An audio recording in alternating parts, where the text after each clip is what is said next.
Hello বন্ধুরা, কেমন আছো তোমরা? আশা করি তোমরা সকলেই ভালো আছো, আর আমিও বেশ ভালো আছি। আমার নতুন আরেকটি ব্লগে তোমাদের সকলকে স্বাগত।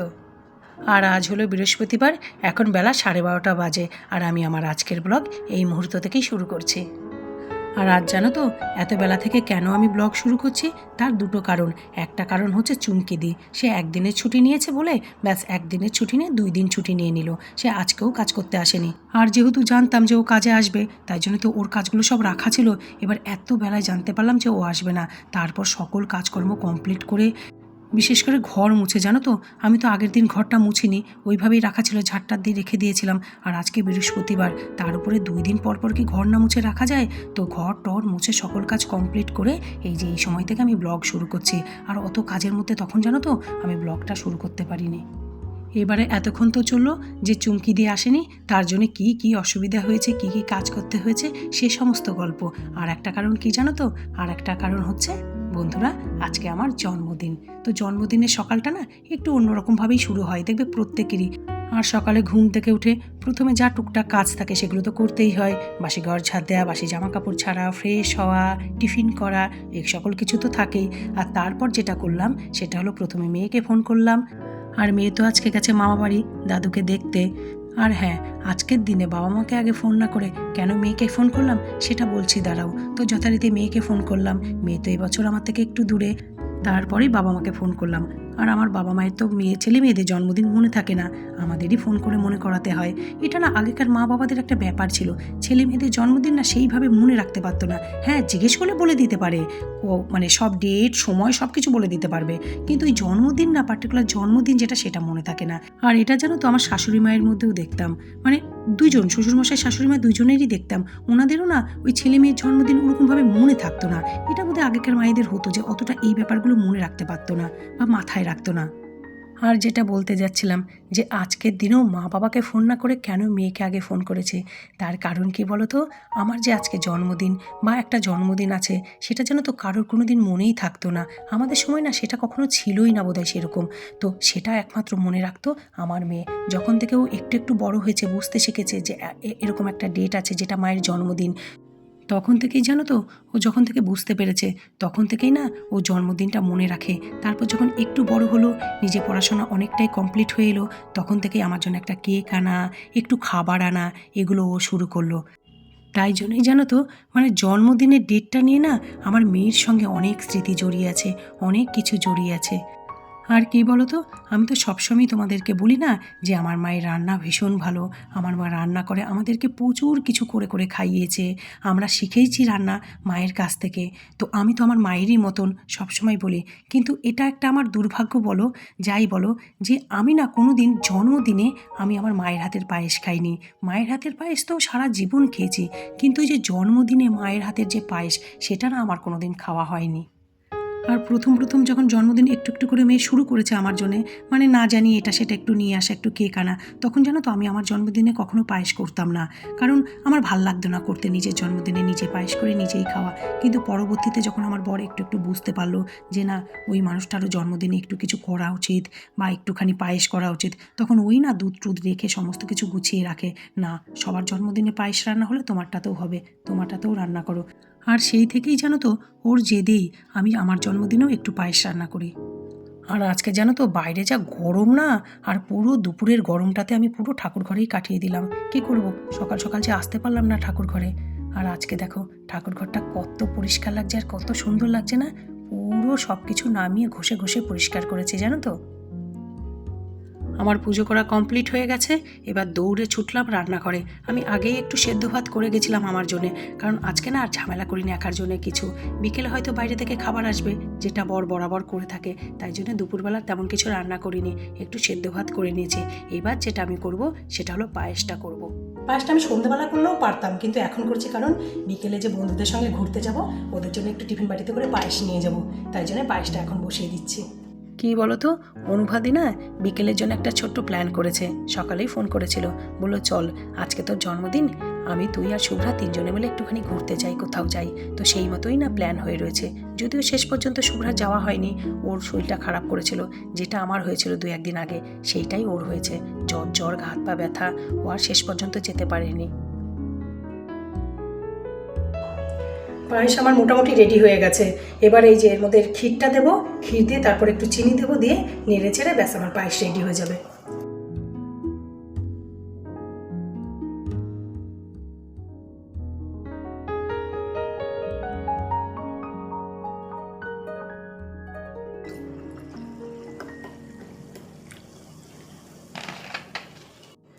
প্রচণ্ড গরম লাগছে, তাই জন্য না এখন ঠান্ডা ঠান্ডা একটু কোল্ড ড্রিঙ্কস খাবো। বর সেদিন জানো তো সোমবারে এনেছিল, এরকম বড় একটা 2 লিটারের কোল্ড ড্রিঙ্কস এনেছে বলে আমি কি রাগ করলাম যে কেন এত বড় একটা কোল্ড ড্রিঙ্কস এনেছো, খাবে কে? থাকবেই তো পরে। আর দেখো এখন আমি নিজেই ভেঙে খাচ্ছি প্রথমে।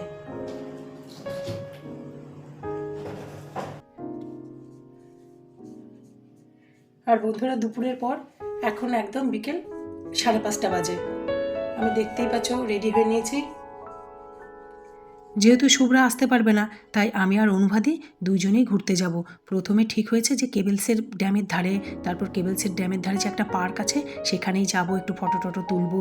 এই যে পায়েস নিয়ে যাচ্ছি সেটা দুজনে খাবো। কিন্তু তারপরে এই যে অটো স্ট্যান্ডে এসে প্ল্যান চেঞ্জ হয়ে গেল। আর সেটা হচ্ছে অনুভাদি বহুক্ষণ আগে থেকে ও দাঁড়িয়ে আছে ওর বাড়ির ওখানে, ও কোনো অটো টোটো কিচ্ছু পাচ্ছে না। তাহলে এদিকে বিকেলও হয়ে যাচ্ছে, আর কেবেলসের ওই দিকে গেলে না একটু বেলা থাকতে থাকতে যেতে হয়, সন্ধেবেলা গিয়ে কোনো লাভ নেই, আর ওখানে সন্ধে থেকেও যায়ও না। তাই জন্য কী হলো বলো তো, প্ল্যান চেঞ্জ হয়ে গেলাম মন্দিরে।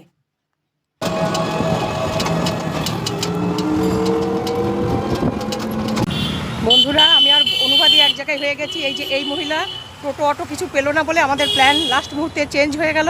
এখন আমরা যাচ্ছি চিত্তরঞ্জন জগন্নাথ মন্দিরে, ফতেপুর না, ফতেপুর জগন্নাথ মন্দিরে যাচ্ছি। তোমরা তো শুনতেই পেলে যে আমরা বললাম যে ফতেপুর জগন্নাথ মন্দিরে যাব, সেই প্ল্যানটাও জানো তো চেঞ্জ হয়ে গেছে। এই দিকে আমার বরের অফিস, আর এই যে এই দিকে আমরা চললাম মন্দিরের উদ্দেশ্যে। শ্রীলতা, এটা শ্রীলতা। এই যে টোটো দাদাকে পেলাম না, ইনি হলো অনুভাদির চেনা জানা আর প্রচণ্ড ভালো মানুষ।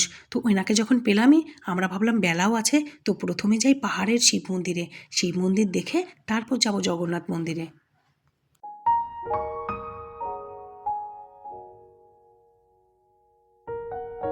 পৌঁছে গেছি আমরা পাহাড়ের শিব মন্দিরে। এই মন্দিরে জানো তো অনেক বছর আগে আমি আরেকবার এসেছিলাম, যখন মন্দিরটা নতুন নতুন শুরু হয়েছিল, তখন ছোট ননদ, শাশুড়ি মা সকলকে নিয়ে এই পাহাড়ে ঘুরতে এসেছিলাম। তারপর না আর আসা হয়নি। তবে হ্যাঁ, মেয়েরা মাঝে মাঝে আসতো ওর বন্ধু বান্ধবদের সঙ্গে এখানে ঘুরতে। কি সুন্দর জায়গাটা, কি ভাল লাগছে দেখো। এখনো তো পুরো মন্দিরে উঠেই নেই।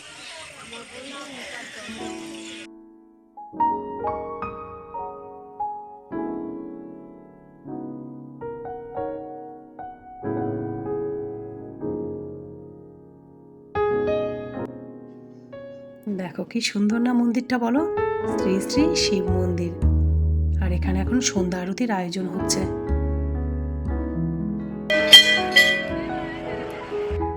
আর মন্দিরের চারিপাশটা দেখো পরিষ্কার পরিচ্ছন্ন। কেউ বলবে যে এখানে এত এত ভক্তজন আসে? এখন তো সবে শুরু, মাত্র বিকেল গড়িয়ে সন্ধে নামছে, তাতেই দেখো কত লোকজন। এরপরে যত রাত বাড়ে, মানে 7টা 7:30, তখন জানো তো আরও ভিড় হয়, গিজগিজ করে লোকে একদম। আর মন্দিরের সাইডগুলোতে জানো তো এরকমভাবে কি সুন্দর ফুল গাছ লাগানো আছে। সত্যি গো, একটু দেরি হয়ে গেল। এখানে আসার পর জানো তো মনে হয়েছে আরও যদি আধ ঘন্টা আগে বেরোতাম ভালো হতো।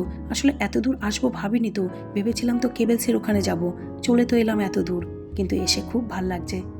আমার জন্মদিনের সবথেকে সেরা সন্ধে এটা। আমি তো প্রচণ্ড মজা করতে ভালোবাসি, ভীষণ মস্তি করতে ভালোবাসি, কিন্তু আমার জন্মদিনটা যদি বলো তাহলে এরকমই ছিমছাম সুন্দর শান্ত শান্ত একটা দিন কাটাতে ভালোবাসি। কি বলতো, ছোট থেকে কখনো হয়নি তো জন্মদিন, তো অনেকটা বড়বেলাতে মেয়ে একটু একটু করে শুরু করেছে, তাই জন্যে না আমার বেশি হইচই নিজের জন্মদিনে পছন্দ নয়।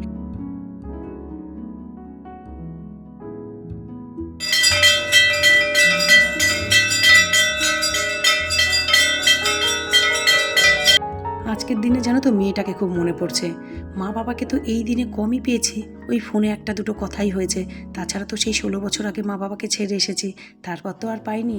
কিন্তু মেয়ে তো সবসময় সঙ্গে থেকেছে, ওটাই আর কি একটু খারাপ লাগছে। আমাদের নর্থের পাহাড়ের শিব মন্দির তো দেখা হয়ে গেল, আর তোমাদেরকেও একটুখানি দেখালাম। এবার আমরা যাচ্ছিলাম ফতেপুর জগন্নাথ মন্দিরে, কিন্তু এখানেও প্ল্যান চেঞ্জ। নর্থের এই বাজারের কাছে আসতেই অনুবাদী বলল তার নাকি দোকানে দরকার আছে, কিছু একটু কিনতে হবে। তো তখনই না অটোওয়ালা দাদাটা বলল, আপনারা তো মন্দির দেখতে বেরিয়েছেন, তো এই বাজারের পাশে একটা মন্দির আছে, পরপর 2-3টে মন্দির আছে, ওটা দেখে আসুন, খুব ভাল লাগবে। আর সত্যি সত্যি দেখো, ছোট ছোট মন্দির, কিন্তু কি সুন্দর। আর একটা জিনিস কি ভাল লাগে বলো তো, এই মন্দিরগুলো না খুব পরিষ্কার পরিচ্ছন্ন থাকে, যেটা আমার ভীষণ ভাল লাগে। দেখো একদম ঝকঝকে তকতকে। ঢুকতেই তো বিবেকানন্দ, স্বামী বিবেকানন্দর একটা মূর্তি দেখলে মন্দিরের মতনই। তারপরে যে মা কালীর মন্দির, তারপরেই শিবের মন্দির। আর শিবের মন্দিরে সাদা তো, তার মধ্যে এই যে নীল নীল লাইটগুলো দিয়েছে, কি ভাল লাগছে দেখো, কি সুন্দর। কখনো এখানে আসেনি। আর কি সুন্দর সাজানো গোছানো দেখো।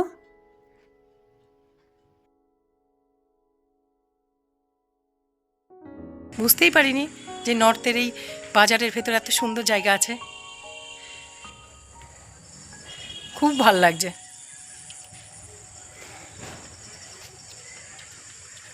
অনুবাদে কিছু কেনার জন্যই বাজারে দাঁড়ালো, নইলে তো আমরা পেরিয়েই যাচ্ছিলাম এখান দিয়ে। ভাগ্যিস অনুবাদী বাজারের জন্য দাঁড়ালো। কি সুন্দর দেখো মন্দিরটা, কি সুন্দর। এই দেখো এই সাইডে সমস্ত জল, সাইডে সাইডে সমস্ত পাতাবাহার গাছ, ফুলের গাছ লাগানো, এখানেও জল।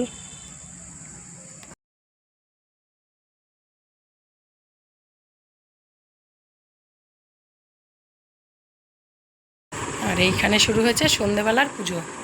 সন্ধেবেলার পুজো না দাদা, সন্ধ্যা আরতি যেটা, সেইটা হচ্ছে। আমার বাড়িতেও মা কালীর দয়াতে এরকম একজন মা আছে। মন্দির দেখে তো আমার মন একদম শান্ত হয়ে গেল, ভীষণ ভাল লাগলো, শান্তি হলো একদম। খুব সুন্দর একটা সন্ধে কাটালাম। তবে আমাদের আজকে লাস্ট প্ল্যান চেঞ্জ করলাম, সেটা হলো আমরা আর আজকে জগন্নাথ দেবের মন্দিরে গেলাম না, সেটা আরেকদিন যাব। আর মল্লারের আরও বন্ধুরা মিলে যাব ঠিক করেছি, মানে সকলকেই বলবো, সকলে মিলে আসবো। আর বাড়ি ফেরার পথে অনুভাদির কাণ্ড দেখো, মাঝ রাস্তায় দাঁড় করিয়ে কী সব করছে। কি বলো তো, ওই যে বাজারে নেমেছিল না, আমি মন্দিরের দিকে এগিয়ে গেলাম, তখন না আমার জন্য একটা খুঁজে খুঁজে ছোট্ট বিটেনা কেক পেয়েছে, সেটা কিনেছে, একটা দেশলাই কিনেছে, একটা মোমবাতি কিনেছে। দেখো জন্মদিন সেলিব্রেট করছে। এতক্ষণ ধরে যে ঘুরছি, একবারও যেন তো বুঝতে পারিনি যে অনুভাদির মনে মনে এটাই ছিল। দেখে মনে হচ্ছে কিছুই না, কিন্তু আমার কাছে কিন্তু অনেকটা।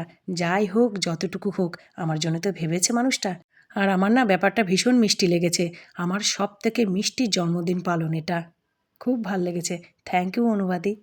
এই ছলচাতুরির যুগে এভাবেই আমার বন্ধু হয়ে থেকো, আর এরকম সরল মনের থেকো।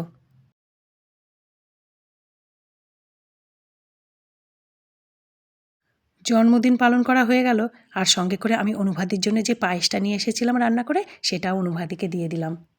এবার বাড়ি ফিরব। বেশ খানিকটা রাত হয়েছে, 8টা বেজে গেছে। বর ফোন করেছিল, ও অফিস থেকে বাড়ি ফিরছে।